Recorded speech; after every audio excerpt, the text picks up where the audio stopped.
G&T show is intended for mature audiences.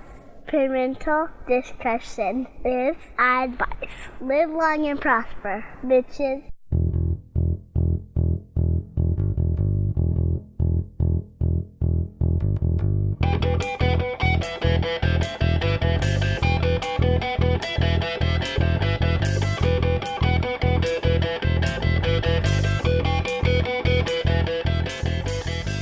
Are friends with benefits?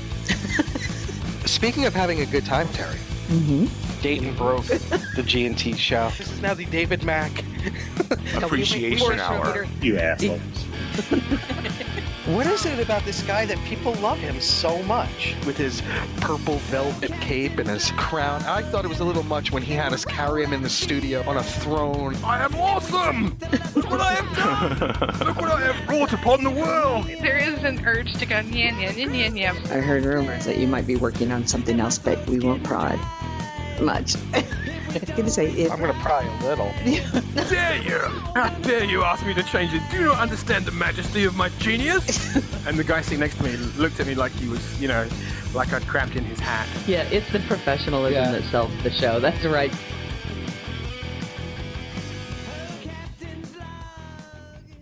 And good afternoon, good evening, good morning, good twilight, good midday. How are you? Welcome to this G&T supplemental episode. I'm Gettysburg 7. Terry could not join us today because, unfortunately, she's in a well putting lotion on. But with me, to my right, your left, there he is, wearing a suit made of skin, Ceridium. Oh my God. Really? Silence of the Lambs? Really? Silence of the Frogs. And joining us for the supplemental log, old friend of the show, a man that got me back into fandom, so he's to blame, really. You may know him as New York Times best-selling author of Vanguard and Seekers and a number of other things. We know him as Lord of the Dance, David Mack. Lord of the Dance. That's a one I haven't heard yet. So how's New York with the UN General Assembly getting ready to meet? I don't know. I try not to go into the city. I stay in the outer boroughs. I did have to go into Manhattan today. Had a doctor's appointment, but fortunately that did not take me anywhere near the UN, so fortunate in that regard.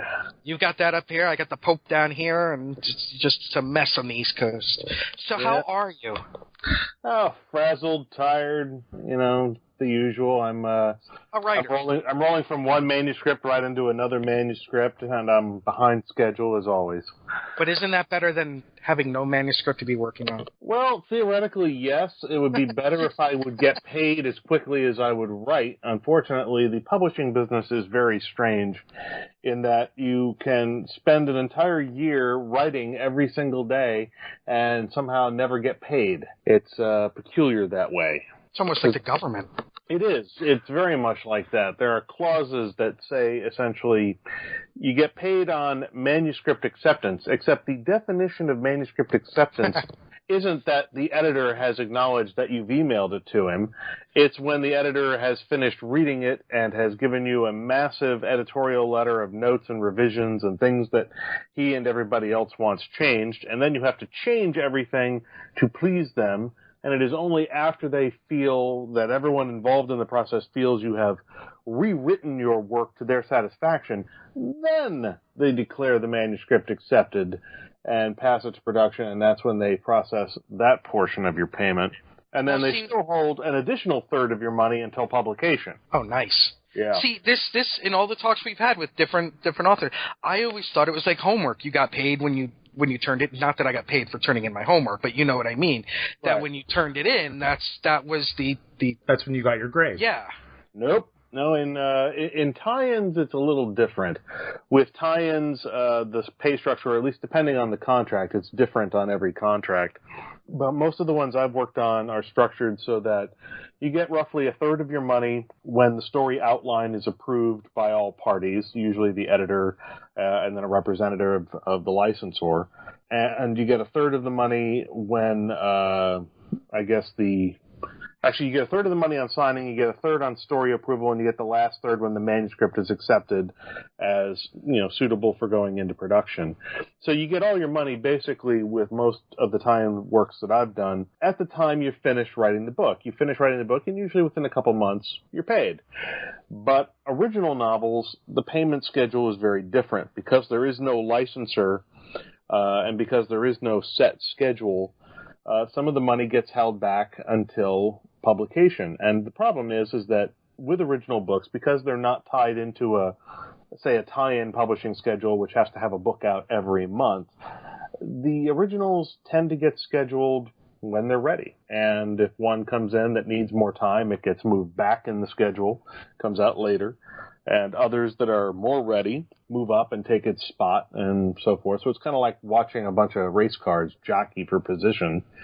The problem, of course, is that because part of the money gets held until publication, for the original trilogy I'm doing for Tor, it looked like a great deal on paper, but when you factor in that, I get roughly less than a third of my money up front, or maybe just about a third of my money up front. And then the rest is broken up into chunks where I get a little chunk for each manuscript that is delivered and accepted by the publisher after revisions. But, it took me 8 months to write book 1. And book 1 was turned in over a month ago, maybe a month and a half at this point, and I haven't heard a peep about it, and I'm not likely to hear about it until November. And that'll just be the letter for revisions, which will probably take me into next year. So it'll probably be next year before I get my next little chunk of money for that manuscript. Then I still have to write 2 more manuscripts. And my editor is talking about, they may not come out and the trilogy may not even start to come out until the beginning of 2017, give or take, which means it'll be 2017 before I see the rest of my money. And then you factor in I only have 1 Trek book on my schedule at the moment, which is the one I'm writing right now for the 50th anniversary trilogy coming out next fall, or actually next summer. That's Legacies. Legacies, right. I'm writing book 2, Best Defense. Greg Cox is starting it off with Captain to Captain in book 1, and book 3 is Purgatory's Key by Dayton Ward and Kevin Dillmore. Now, with any luck, I'll have that manuscript done sometime in November. Odds are I won't get paid for that until January, and get my final payment on that book. But the bottom line is I have 2 books lined up back to back that are going to pretty much take up all my time in 2016 in terms of the time I need to write, because they're a pair of original novels. They involve tons of historical research, because one is set in 1953 and the other one is set in 1963. So I've got tons of research to do to get the period-specific details right and blend the story into real history. But I don't get paid for any of that until the manuscripts are approved. So I essentially have no income next year. I'm working all next year. I'll be working every day next year. I won't be getting paid. Jesus. So wow, this is how writers have to live. And I was going to say, this brings to this, you now all know why writers drink so much. If they can afford to, running out of money. So Ripple doesn't cost anything. I've actually reached the point where I've actually had to start applying for day jobs again because I can't live like this anymore. So, well, speaking of original novels, I would like to tell everyone, and Dave knows this, if you haven't read his book, The Calling, I've given out so many as Christmas gifts. Seriously. So you're the one that buys them every year. I do. I buy like 15 around Christmas. Oh, well, then I'm not getting, I'll have to talk to my publisher because they reported only 6 sales last year. If you bought 15, then they're underreporting, and I need to have my agent talk to them. The new original series that you're working on is Dark Arts. Yeah, that's the umbrella title for the series overall.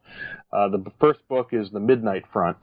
And that, when I have finished writing the first draft manuscript, that's gone off to my trusted beta readers, my agent, and my editor at Tor, Marco Palmieri, who many of your listeners might know the name from his years as a senior editor of Star Trek fiction at Pocket.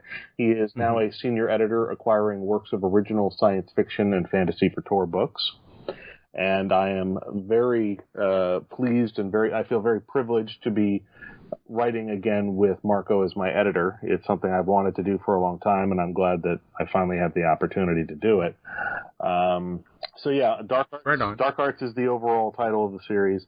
Book 1, Midnight Front, and then Book 2, the tentative working title is The Iron Circle, and Book 3 is tentatively going to be called The Shadow Commission. Interesting.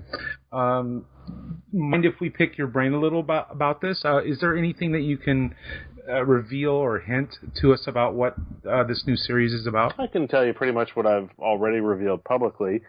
The notion is that it's historical fantasy. It's secret history, not alternate history. It's the idea that these are chronicles of events that have actually occurred in our real world, behind the real events of history that we know. The first book, The Midnight Front, takes place during World War II. It begins just before the start of the war in August 1939. Or I should say the start of the war in the European theater, and it extends to roughly the period just after the end of the war, September 1945. So it's a pretty epic book. It is the longest single manuscript I've ever written, clocking in at about 200,000 words. Wow. It's a war epic. The basic premise is that, as many people know, during the Second World War, Hitler was said to have, or actually it was more Himmler than Hitler, but the Nazis were said to have an obsession with the occult, with finding occult artifacts, but also with, things like astrology and whatnot. So the premise is that the Nazis were aided by a Renaissance-era style black magician, a sorcerer. And the Allies, realizing this, needed to get their own band of sorcerers. There was also a secret society, an occult society in real life known as the Tula Society, Thule, but pronounced Tula. The Tula Society was sort of a little bit based in Freemasonry. They, fancied themselves sorcerers, occult experts, what have you. I fictionalized them in the story into a group of what I call dabblers, amateur black magicians, people who have a fair to middling a bit of ability, a little bit of training, but they are far from the tree of, the real sorcerers, the heavy hitters. And that's where the story is centered, is on the heavy hitters, who are sort of battling behind the scenes. One group of good guys and then a smaller group of bad guys. But the bad guys, although they have a smaller core group, they have the advantage of the Tula Society, which is like a small army. And we follow the main character, Cade, who starts out as a young man at Oxford. He's an American living in Britain because his parents, teach and work there. He's trying to join the British Army in 1939 to fight the Nazis, gets prevented from doing that, and then everything just spirals from there. And he winds up being whisked into this top-secret magical warfare organization known as the Midnight Front. Just like you have the Eastern Front, the Central Front, etc., the Midnight Front is the magical warfare initiative started by the Allies under Churchill. And that's the premise of the first book, is that it's basically an origin story for Cade. It's explaining the nature of the conflict between, these sort of rival philosophies of magic. But it's also just about setting the stage for the books to come. My plan for the future books in the series is that it's going to be about not just the continuing battles of these, sorcerers behind the scenes, but it's also going to be about how at the end of the Second World War, there were certain seeds of fascism that were planted in the United States that were already there to a certain extent in the 30s. FDR had to suppress a mutiny within the military ranks. He had to, also put down an insurrection within the country. There were a number of elements within American society who were very sympathetic to the Nazi cause and the fascist cause in the 30s and wanted to see the country come into the war on the side of Germany and the Axis, not the Allies. And FDR pretty much shut that down. But when a lot of those Nazi scientists, for instance, were brought over post-war through Operation Paperclip to aid the aerospace program, the nuclear weapons program, etc., they also brought over and offered amnesty and haven to a lot of Nazi officers, Nazi thinkers, and many of them ended up ensconced and very well moneyed within certain echelons of American society. And it was all just kept very hush-hush, and nobody talked about it back in the 50s, but it's now a matter of historical record. And they had an influence on things like, far-right thought and think groups and all sorts of stuff. So the series is also going to chronicle the sort of idea that the war never ends, I guess you could say, is the tagline of the series. The war never ends. That there's always going to be this inherent push and pull of philosophies and ideas, and that you can never become complacent. If you want to fight for what's right, you have to continue to do so, and you can never think, we've done it. You've never done it. You've simply held the line, and that's as good as you're ever going to do. Very interesting. Right on. And you said that this is due out sometime in 2017, the first book, and... That's our best guess. The problem is right now we just don't know. Marco is looking over the first book. He is going to hopefully have notes for me maybe next month, maybe in November. I'm not really sure. I probably couldn't do anything about the notes before November anyway, as I'm currently writing the Star Trek novel, the last one on my contract with Pocket. But depending on how extensive his notes are, how extensive a rewrite he wants, we originally had hoped for book one to debut in the fall of 2016, which I would have preferred. But when Marco saw the length of the manuscript, he had concerns that if it needs work, it might be a more extensive project. I mean, it's basically the length of almost 2 regular novels. So he has concerns that are completely legitimate, that it may take more time to revise and edit and polish a work of this scale, since there's really no good way to cut it down. Although he is going to look for ways to, help condense it, maybe streamline it, strip a little bit of the excess weight off of it if he can. I tend to be pretty tight, however, in my plotting of stories. I don't really think there's much fat to be cut. I know it's a big story, but I don't think it's a bloated story. I'm pretty sure that I can justify why every single scene that is in the book is there. I had a reason why every scene was there. I cut a lot during the writing process, but even with all the stuff that I cut, the thing still ended up 200,000 words. Wow. Is this the first time you attempted writing a fantasy series? No, I mean, obviously I tried with The Calling. I intended for that to launch a series. It just didn't work. There were a lot of things, though, that were out of my control that just went wrong with The Calling in terms of its sales. The first, of course, is that its acquiring editor, Marco Palmieri, was laid off at the end of 2008 as a consequence of the economic meltdown that basically sank big chunks of this country's economy and dealt a huge blow to the publishing industry in New York. I think somewhere in the neighborhood of 10 to 15% of everybody at most major publishing houses lost their jobs. I think 35 people in Marco's particular imprint, or his division of the company, were laid off. Of those who were laid off, I think he was the most senior at the time, and he just happened to represent the cut point. But losing the book's acquiring editor was a big blow to The Calling, because the acquiring editor does more than just provide the line edit and guide the copy edit and try to help the writer improve the story. Once the story goes into production, then the editor's job, in addition to doing things like helping guide the cover, the editor is also there to talk to the sales force, to talk to the publisher, to provide talking points about the book to the sales team so that they can, for instance, go to book buyers at places like Barnes & Noble, Amazon, and at the time, Borders Books, and really sort of lay out a case for why this is a book they should support, why it's a book they should order in quantity, why it should be shelved at front of store.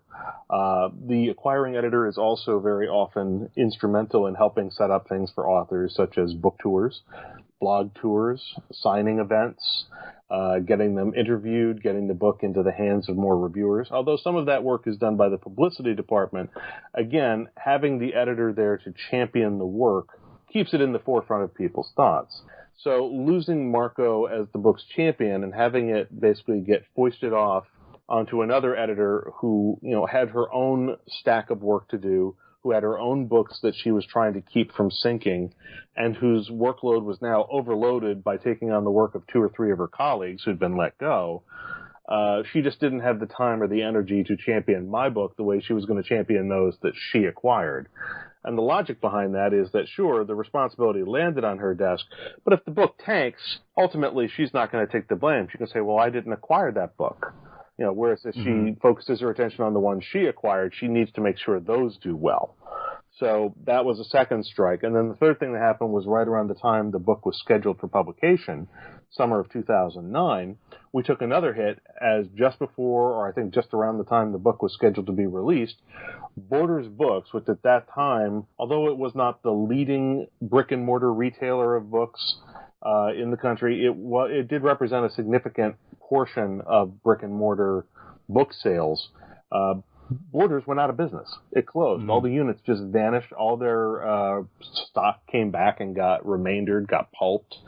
And losing them as a venue represented a loss of about 15 to 20% of retail sales on the ground.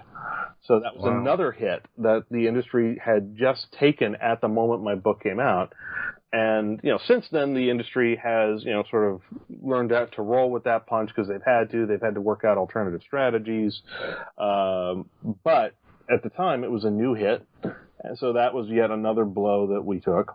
And when you add all that together, the loss of the acquiring editor, the book getting orphaned at a critical phase during its promotion, and then a major retailer going out of business as the book is released, and then on top of that, just the economic funk the country was in, and the fact that so many people had recently lost their jobs, nobody had disposable income, book sales were down across the board. It was just a triple hit, and the Calling just took it on the chin. There was nothing to be done about it. I tried a year or two later to pitch a couple of sequels to The Calling to the publisher, Simon & Schuster, but they were not interested in pursuing that at that time. I've tried to get the rights to the book back, but that has also not worked out. So they retain the rights even though they don't see any point in buying more books. However, I will say that if one were to have read The Calling and was a particularly attentive and eagle-eyed reader, and one, having done that, then picks up my new trilogy of books from Tor, starting to come out in 2017, Dark Arts, an eagle-eyed reader might notice certain similarities, certain elements that seem familiar, which might suggest that the works take place in the same fictional universe. I can neither confirm nor deny that at this time, but I think a persuasive case could be made that they take place in the same fictional universe. So there is. I haven't read it in a few years, so I will be rereading it then. Because when it came out, I told you then how much I loved it. Now, I wanted it to go farther. I was hoping that it would get to TV by now. It was actually optioned for television twice, and neither time did it make it to pilot. The first time was sort of, I trusted a smaller producer who was passionate about it, and he was not able to pull the project together. The second time, it was optioned by a much more established entity, Miller Goff, the company that produced Smallville. And, oh, wow. And we were close. They put together the whole sort of proposal for it, and basically it came down to whether or not they could persuade Sony that it was worth financing a pilot, and in the end, Sony said no, and that was that. So, it's been optioned twice. It still didn't make it to TV. What are you going to do? And who would you cast as the lead character? Of The Calling? Yes. At the time that it was being optioned, like 4 or 5 years ago, I guess, there's a couple of good possibilities. Trying to think. The guy's name, Aaron Eckhart, would be good. He's got a good look for Tom. Or if you need to find somebody, the guy who plays Jaime Lannister on Game of Thrones, Nicholas Coster-Waldau, I believe, is, I probably mangled his name, but yeah, the guy who plays Jaime Lannister on Game of Thrones, I think he's got the right look, the right persona, the right feel. Another good choice, if they were going to go a little more blue collar, I wrote a feature screenplay version adaptation of the book on my own last year, actually a couple years ago. It would need a whole nother draft to be filmable, but when I was writing that, I was picturing an actor named Charlie Hunnam, who I knew of at the time from Sons of Anarchy. He was the main character on that, but who your listeners would recognize as the main character of Pacific Rim, Raleigh Beckett. Mm-hmm. So I think, that guy, Charlie Hunnam, I think would be great as sort of a younger, edgier, scruffier, more of a rough and tumble version of Tom Nash. Right on. Well, to a more positive book that you had, can you believe it's been a decade since Vanguard came out? Yes, I can. I can't. I have to say here to prove it. That's amazing, though. Yeah. I mean, the time it comes, it goes. It was a hell of a ride.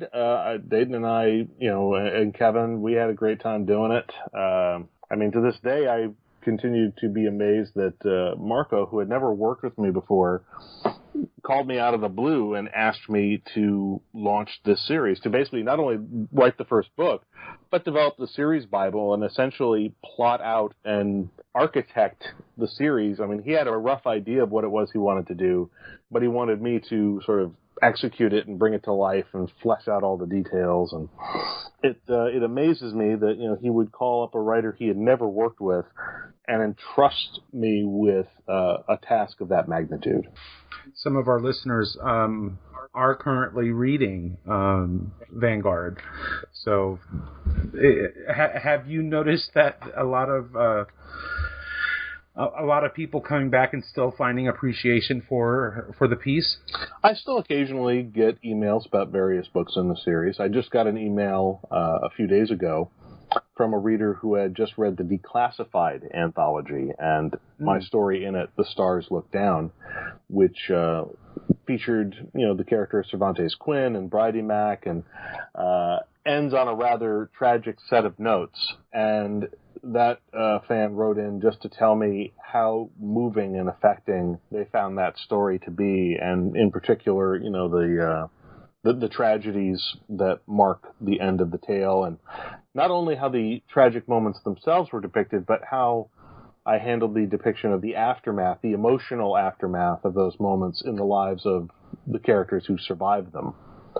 And I was very flattered by that. I'm always, very gratified to hear when a reader has really emotionally connected with something that was important to me.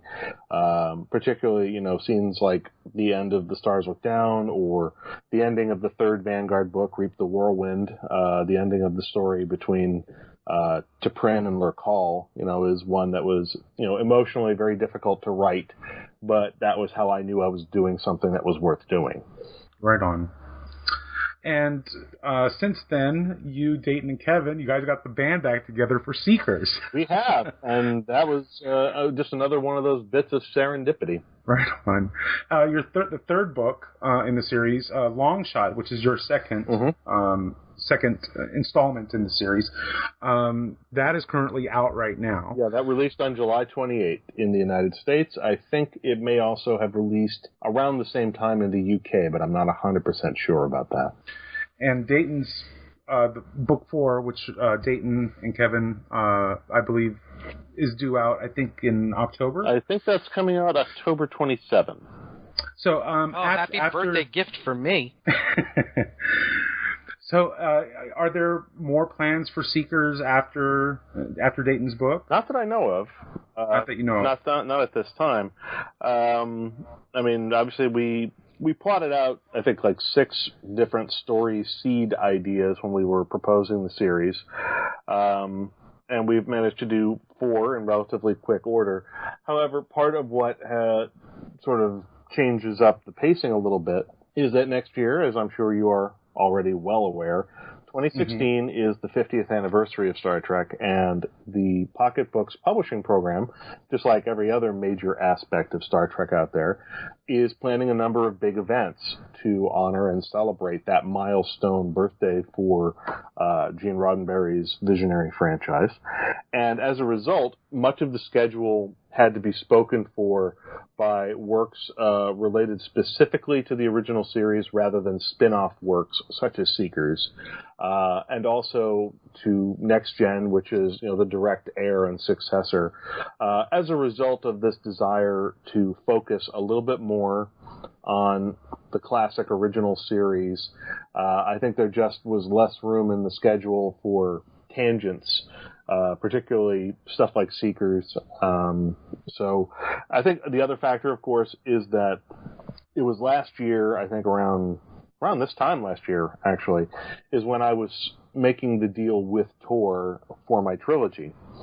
And I knew that was going to have a significant effect on my availability and my ability to write Star Trek novels. My schedule was going to be spoken for some time. So I immediately apprised the editors at Star Trek of this fact, and they were very accommodating. We managed to make some workarounds. One of the consequences of that is that some of the stuff I had planned, like more Seekers books, and the conclusion of my Section 31 story arc that I began and disavowed, had to be put on the back burner for a time. It's unclear when I will get back to them, or if I will at all, whether maybe, another author will pick up the slack for me. It's not clear yet. But, I had to block out a certain amount of time to work on the originals, and when that happened, the editors decided, well, you've got one book left on your Star Trek contract. Your contract doesn't specify what that is. And although they knew I had hoped to do another Section 31 book to wrap up that arc, they felt that it was more important to have me working on the 50th anniversary project, because I had helped Dayton Ward, Kevin Delmore, and Greg Cox put together the pitch for the idea. So I'd already sort of thrown my hat into that ring. And they said, well, you've already started work on that. It's a higher priority for us. We need you on that. So the decision was made to have me do that book. And Section 31 and Seekers will just have to wait their turn in line. And, the hope is that when I'm able again to clear my schedule, when I'm done writing my original novels for Tor, I've got some ideas. I've got an idea for another Seekers book. I definitely have an idea for that Section 31 book. And I have an idea for like a really kind of a crazy, would they possibly even let me do this kind of epic 24th century, hey, let's break some more toys and change the status quo and let me tick off all the other authors and make them mop up after me again. But I don't know if You're good. I don't know if they would let me do that, but I have ideas. I have other obligations at the moment, and fortunately, the bench of talented authors who are waiting to work for Star Trek is so deep that they have had absolutely no difficulty keeping the schedule filled. It's not as if my departure created any kind of vacuum. I mean, John Jackson Miller is there, James Swallow is there, Kirsten Beyer is there, David R. George is there, they got Dayton. I mean, they got Jeff Lang. There's no shortage of talent. Bill Leisner is still in the mix. There are so many talented writers keeping the schedule filled that I know I have some fans who will miss seeing my name on the schedule more than once a year, but that certainly doesn't mean that there's any shortage of great Star Trek novels coming out. Well, that's because some of us look at you as being like one of the original members of the Justice League. It's not right if you're not there standing next to Batman and Wonder Woman. I will be. I'm just giving them a little more room. There you go. Yes. You're now you're on a mission, a top secret mission for the League. Yeah, I mean, I may be absent from the schedule in 2017 just because I'm not going to really have much time in 2016 to write Trek books.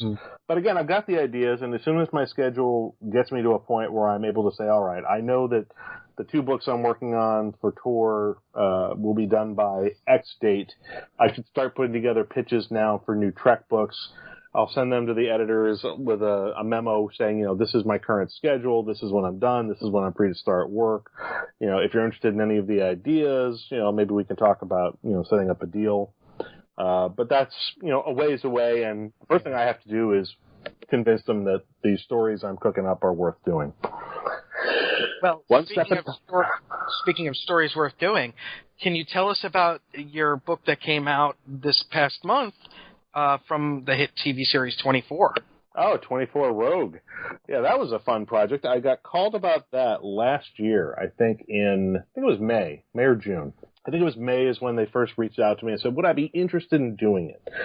And I said, yeah, I would, but I've got some other obligations. I've got some books coming up. I'm working on my original over the summer, because at that time I was trying to get the Midnight Front in shape to go out on submission to publishers looking for a home. And I said, well, I'm going to be really busy with that because I wanted to write the whole manuscript over the summer. Foolish me, I thought I could write that book in a summer. It took me 8 months once I had a contract to write that book. But let's put that aside. And Tor said, all right, well, we would really like you to do the 24 book, but we consider it kind of a rush job. They said, so here's the deal. We would like to have the manuscript by X. When can you do it? And I said, well, actually, they said, we'd like to have it by September. And I said, well, the earliest I can get you a manuscript without messing up my current schedule would be end of March, beginning of April. They said, all right, let's get back to you. And they called me back like another day, day or two later and said, all right, if you can turn the manuscript in at the beginning of April, we will pay you X amount of dollars. I said, all right. They said, if you can have that manuscript to us by the beginning of September of this year, we'll pay you X plus 50%. I went, whoa. Okay, so September it is. Let's get this going. What do we need to do? Who am I talking to? So we rushed this whole thing, and I rushed through the story development process and tons of research at high speed. And they, got it all laid out, an outline that specifies the 24 chapters and yada, yada, yada. And we get it approved, and I wrote this book at a phenomenal rate of speed. I was cranking on this thing because I didn't get my outline approved until I think mid to late June. It wasn't until the end of June that I was given the green light and told, licensor says yes, we say yes. Via Conguidos, go with hairy Italian men and write your manuscript as quickly as you can. And so at the end of June last year, I started writing, and I had that manuscript done dead smack on time at like the end of the first or second week of September when they wanted it. Polished, 105,000 words, done. And they said, wow, great. And I thought it was going to be like this rush job. And then as soon as they got it, they were like, yeah, it's apparently been deprioritized. We'll get to it when we get to it, which of course meant that they took forever to approve the manuscript. By them, I mean the licensor. And that meant that it took forever for me to get paid. So I had rushed through this summer of work, and then I waited like 5 months to get paid for that gig, which was pretty funny. But the net result of it is that the book is pretty fun. I mean, it's set between the end of season 8 and the beginning of Live Another Day, which was the 12-hour miniseries thing they did a year before. And the notion is that it takes place during this period of 4 years when Jack Bauer is on the run, a man without a country, a fugitive hunted by all the most powerful nations on Earth. And yet, because he's Jack Bauer, he cannot help but try to do some good in the world, to try and get justice for people who have been denied justice, to take down people who profit on the death and suffering of others. And in particular, he has set his sights on an arms dealer named Carl Rask. And Rask features tangentially into the book. What's going on when we get to the beginning of Rogue is that Bauer has infiltrated the crew of a freighter that ships armaments, weapons, and other illegal military-style goods for Carl Rask. And it ships them around the world, makes various ports of call. He's managed to get himself aboard by impersonating somebody else. And his cover is blown pretty much right at the start of the book. But what really throws things out of whack is that as this is happening, the boat is attacked by Somali pirates off the coast of Somalia. And it gets boarded because there was a traitor in the crew, because, it wouldn't be 24 unless there was a traitor in the crew somewhere. And Jack first winds up having to contend with the Somali pirates aboard the ship. And then he figures out that there's got to be somebody pulling their strings. And by the time he figures out who that is, now he's got to deal with them. And he's got to deal with the cargo that's now been stolen off the boat and has now gone ashore in Somalia. So he has to go ashore with it into Somalia as a one-man band to try and take this out. He winds up gaining an unexpected ally along the way, winds up cultivating a number of unexpected enemies along the way as well.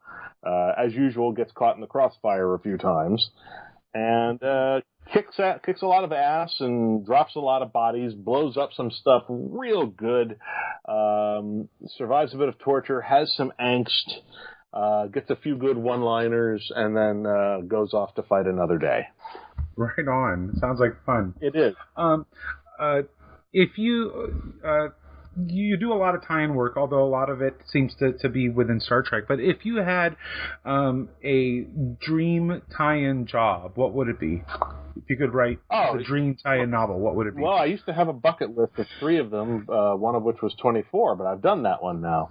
So my bucket wish list of tie-in franchises I want to write for, I allowed the number 3 spot to go to Star Wars, and number 2 is Indiana Jones, and number 1 is James Bond. Ooh.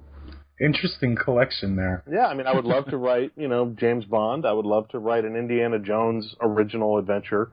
And I would love to be one of the Star Wars novelists. Those are all career goals that, I think the James Bond one is probably a little out of reach. You kind of have to be a literary superstar to get that gig. But who knows? Maybe someday something goes right. Could happen.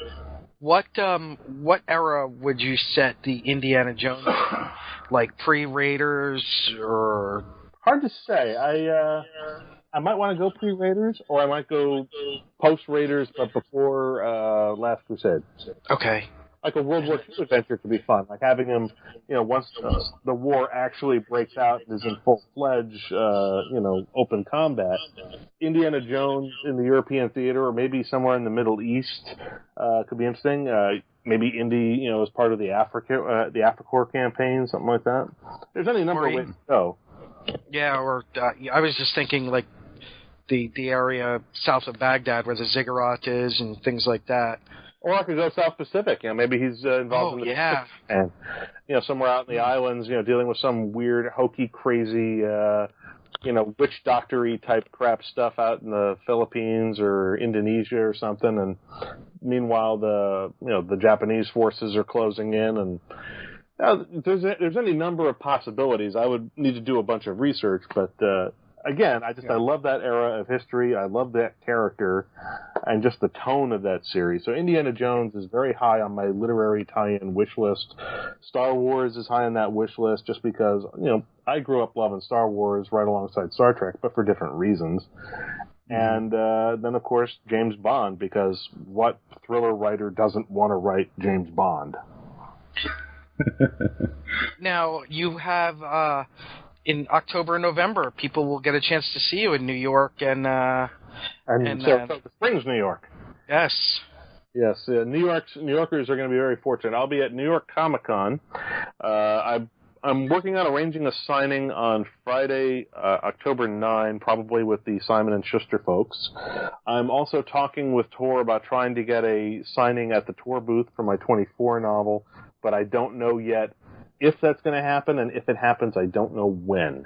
But I will definitely be keeping people apprised of that on social media, on my official Facebook page, on my Twitter page, on my blog, and on my recently revamped website, which has an events page, which tells you where I'm going to be so you can stalk me. And then after New York Comic Con, which is October 8th through 11 at the Javits Center in New York City, my next scheduled appearance is at World Fantasy Con, which is more of a convention more for professionals and hardcore fans. That's going to be up in Saratoga Springs, New York, which is a little bit north of Albany. And I'm going to be on hopefully at least one panel up there, and going to be sitting in on a bunch of others. I'm mostly just going up there to meet other sort of people who are in the zone with the whole fantasy thing, because now that I've got the fantasy trilogy coming from Tor, I want to start meeting the right people to sort of bring it to their attention and put myself on and my work on their radar. Right on. Now, my lovely fiancée, Janice, who was at shore leave with you, said to pass on a hello, and that she laughed when I said that we were interviewing you, and she said, bunnies! So I told her I would pass that along from her. Bunnies indeed. She had a great time with you all, I want you to know. Oh, good. We were in Vegas having a horrific time, of course. I'm sure. Well, the good news is that such choices won't need to be made next year, as Star Trek Las Vegas and its epic 50th anniversary celebration of Star Trek will not conflict with Shore Leave next year. They don't happen at the same time.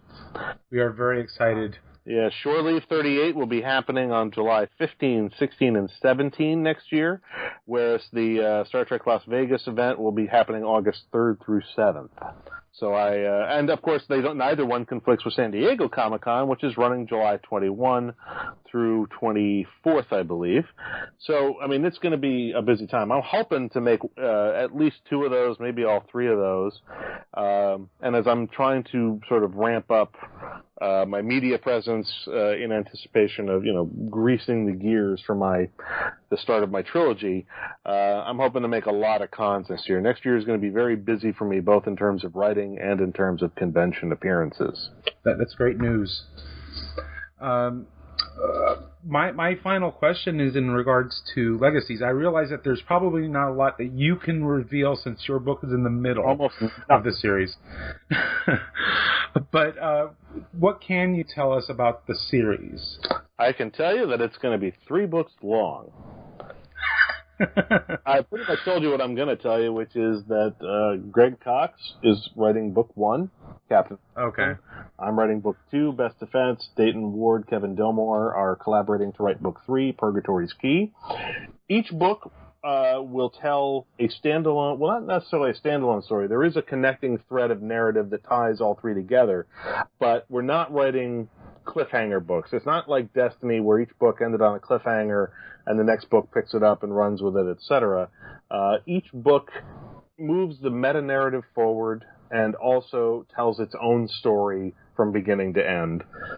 So it's a little bit more like Cold Equations in that respect, but it's a little bit more cohesively tied together than Cold Equations was. The part of the premise is that we are paying homage to the original series of Star Trek, but also just to the genesis of Star Trek itself.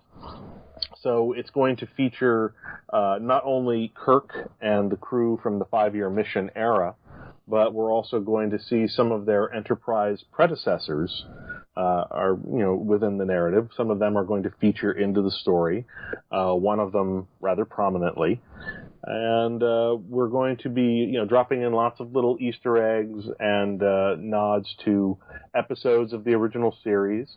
Where possible, we'll try to drop in nods to maybe the animated series, maybe to some classic Star Trek novels published back in the 80s, that were tied into that era.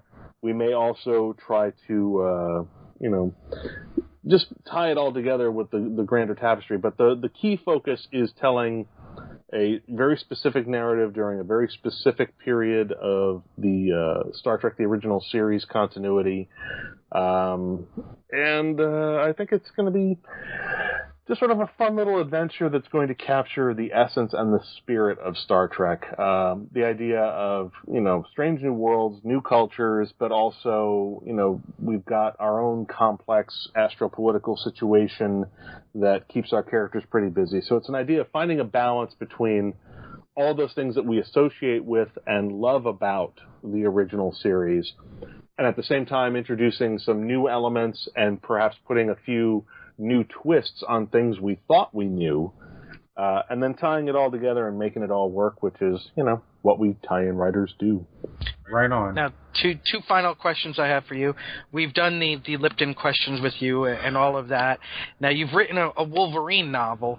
If you could write a run on a comic book for DC or Marvel, who would you like to write? Oh, that's tricky. I don't know. I mean, Wolverine could be fun, but I feel like so much has been done with that character that it would be very hard to top what other writers have already done. I think there's some great work going on out there. I mean, I have an idea for an original comic book series pitch that Dayton Ward and I are working on, that one of these days we have to actually get our butts in gear and get the pitch together and get it sent out. I don't know. I really don't know. I mean, of the existing titles, I don't know which one I would want to step in on, if any. Probably not Superman. I don't know. I got nothing. All right. Well, here's one someone posed to me. You can cross genres, so that's not an issue for this. If you're putting together a 5-person team for a Suicide Squad, who would you pick? Well, Obviously, you'd want Superman, because, well, what's going to kill him? Wolverine, even if something kills him, he'll come back. Kirk, because he never loses. Bond, because he fights dirty. And Indiana Jones, because sometimes you need somebody who can just make it up as they go. Interesting collection of characters. Well, yeah, you put me on the spot. This is what you get. Did Nick drop out? I think you left him speechless. I had Darth Vader. I kind of threw them because I had Hans Gruber. Yeah, why not? Yeah, always. It's not a bad idea to have a villain in the mix somewhere.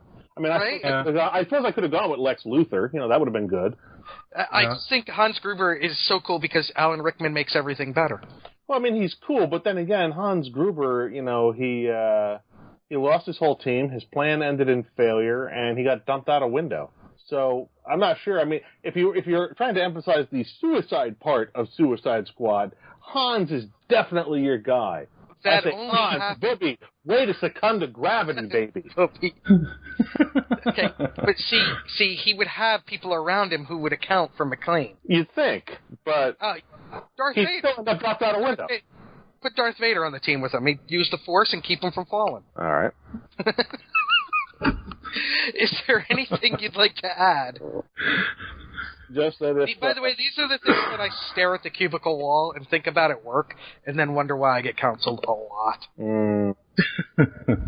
For me, it was usually the drinking in the office that would get me counseled. Yeah. We'll move on from that. Just any final thoughts would be if your listeners would like to find me online, see what I'm doing, see what I'm thinking, keep up with appearances and new releases and whatnot. The places to find me are my website, davidmack.pro. That's davidmack, M-A-C-K, .pro. And I recently revamped my website. I had it professionally redesigned, recoded. It looks great. Yeah, it's mobile responsive, so now it doesn't just look like a postage stamp of itself on a cell phone or an iPad or whatever, which is really great. I love that main image. Yeah, that's by a British illustrator named Jordan Grimmer. It was commissioned specifically for my site. I art directed it with help from Jeremiah Tolbert at Clockwork Studios. We started with the iconic image known as Into the Jaws of Death, which was a photograph taken by a war photographer with the Army on D-Day of the troops landing at Omaha Beach. And it's a public domain image. It was created by a soldier for, public records and posterity. So we took that public domain image, and working from that, we extrapolated out, we added the sort of fantastical element of this, titanic demon lurking beyond the horizon, behind the hills, changed the color palette a little bit, expanded the scope of it to give it that real kind of Panavision, widescreen look and feel. And it's meant to evoke a scene which originally I had planned to have in the Midnight Front. Originally, I had planned this whole sequence of my character landing on Omaha Beach at D-Day, and it was only after I'd commissioned that art, which I still love and have no problem with whatsoever, that I ended up not having the character land at Omaha Beach because my research indicated he would not have landed there. It would have made more sense for him to land at Pointe du Hoc. So, just one of those funny little things. I had my brain set on this Omaha Beach landing sequence for months and months and months, and I finally get close to writing it, and I realize, he can't land at Omaha Beach. Narratively, that makes no sense. I hate when that happens. But originally, it was supposed to connect back to the new series. Yes, that's cool. It's basically meant to evoke the feeling of the Midnight Front. Right on. And what I might do in the future, after I have income again, I don't know when that's ever going to happen, but let's just hypothetically believe that it could happen, that I will someday actually have money come toward me again. If that does, maybe when the second and third books of the trilogy are in production and a little bit closer to becoming real products, I may go back to Jordan and commission new headers that pick up scenes, that illustrate those later books and then swap them out as part of the promotion for other books in the series. Very cool. For our listeners, if you ever get the chance to go to Normandy, I definitely, it's an amazing thing. I jumped in for the 50th anniversary in '94, and to go to Quadahawk is an amazing thing. So just if you get the chance, go. Yeah, I imagine that must be a very moving experience to stand on those beaches and on those hills and. Well, my grandfather. Feel the weight of history. Well, like I said, I jumped in with the 82nd Airborne for the 50th anniversary, and then I went to Utah Beach, where my grandfather landed on June 6th. His regiment was the only one from the 90th Infantry Division to land along with the 4th Infantry Division on Utah Beach that day, and I had his patch that I have with me at all times from D-Day that's in my wallet. Mm-hmm. And so, yeah, it was actually I was more choked up in the air, making the jump coming down, because it was a beautiful, it was just a perfect day. The wind was everything was perfect, but thinking about 2 o'clock, 3 o'clock in the morning and guns going off and the pandemonium, it was just, that brought a lump to my throat. I bet it did. It was an amazing time. Yeah. And now I'm coming to the end of my 28-year journey. Oh, wow. Yeah, my retirement paperwork's in. Congratulations. Glad you made it. Yeah, my knees didn't, though. But, so, October is your next convention appearance in New York City. Right. And so people now, is that con sold out, do you know? I'm pretty sure it is. There might be single-day passes, but I don't think there's any more full weekend passes. They're probably very hard to get at this point. And you're living in an exciting city. The Yankees are in a race. The Mets are in a race. So it's an exciting time. Yeah, if I followed sports, that might be really exciting. Sorry, I thought I was talking to Keith for a minute. Woof. Yeah, Keith would give a damn. I don't. Now, my head is pretty much locked onto must-write manuscript, must-finish Star Trek novel by early November, and then must start plotting sequels to original novel, must rewrite original novel, must figure out how to get paid, that kind of thing. It's actually reached the point where I've actually had to go out and apply for a job. That's that tells you how great my writing career is going. I'm applying for day jobs again, so there we are. Well, good luck. But hopefully, that's a lesson for the people. I mean, you're one of the bigger names, and especially. And I can't do it. I can't.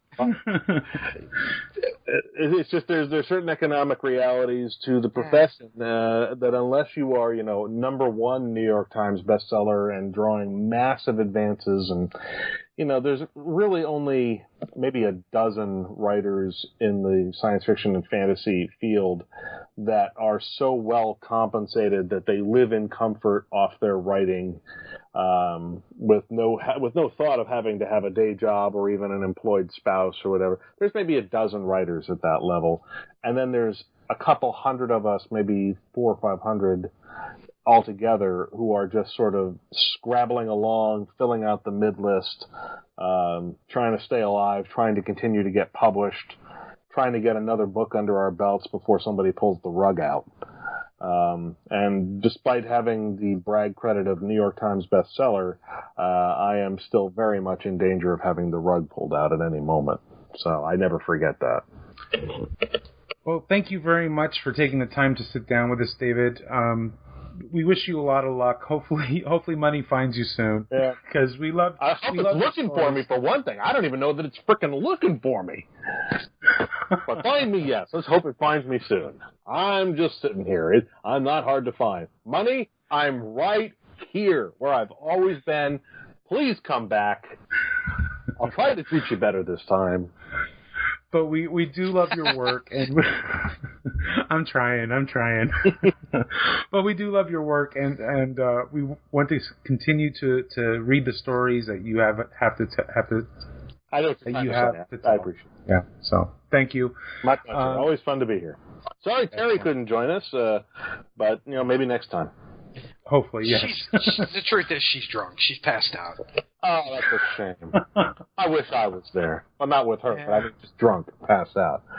Oh no, you do want to be there when she's drunk, though. It's a very giggly time. I will trust you to put that video on YouTube. I think from the convention next year. Hooray! Yeah, if there's a chance that you'll be at Vegas, you'll know. You'll see it. Although again, it's a situation where I can't afford to go on my own dime. The question will be whether for 50th anniversary, Creation can be persuaded that it is worth its while to have Star Trek novelists as guests. That's always been a difficult to impossible sell in the past. We're hoping maybe that will change next year. We don't know yet. If it changes, then I'll be there. If not, economically, I just can't afford it. Yeah. Way too expensive a proposition. Well, Creation, get on it. We want Mack there. Let's hope, it will be or it will not be. It just, I have to roll with it either way. We want Mack and we want Cox. Ronnie Cox. Of course, Red Cox. Greatest captain ever, Captain Angelico. It's just, I don't really like hearing that phrased that way. I feel like suddenly Archer is in my head going, phrasing? But thank you, Dave, for joining us. My pleasure, guys. And ladies and gentlemen, that brings to a conclusion, to a close, to an end. What would you say it brings? All right, we're out. Adios. Joe Lontreux. Music for the G&T show is provided by Warp 11, Andrew Allen, Grethor, and 5 Year Mission. This has been a Busy Little Beaver production.